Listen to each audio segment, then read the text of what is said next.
Good morning, good evening, good afternoon, wherever you might be. This is a Doug's Plugs talking about block time management today.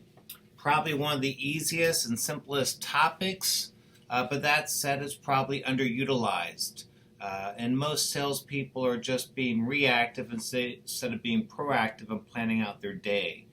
So what you want to do when it comes to time management is ask yourself, what are your key performance indicators, or what actually gets you results, whether that's phone calls, appointments, quotes, presentations, lunch and learns, and prioritize those activities. I found this out a long time ago in my early days of selling, that rather than being on the phone for 3 or 4 hour blocks and getting frustrated with the phone, I tried it, it didn't work for me. I found if I just did it in the morning, back in my selling B2C days, that might have been 8 o'clock to 9 o'clock when moms are getting their kids off to work, or 7:30 to 8:30. Nowadays, it's more like 6:30 to 7:30 in industrial sales. Lunchtime could be 11 a.m. to 12 noon, or it could be 11:45 to 12:45. And then shift change, or at the end of the day, whether that's 3 to 4, 4 to 5, it doesn't really matter.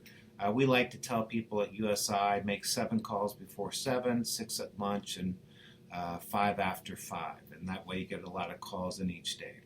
But this also works in inside sales. Rather than checking your emails as you first come in, it'd be a lot more productive to make your outbound calls in that first hour, and then check your emails for a half hour, 45 minutes, send out quotes.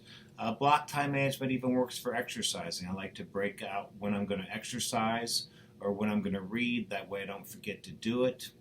And then it works for planning as well. Some people like planning first thing in the morning. Personally, that works in a jam for me, but I prefer to do it at the end of the day.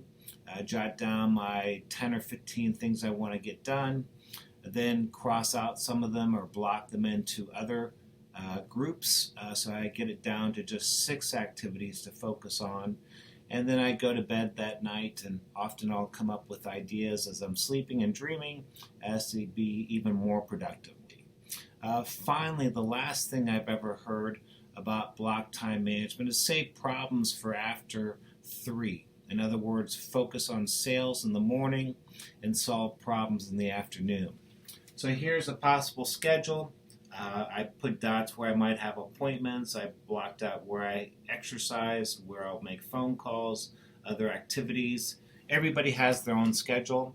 But again, good selling. God bless.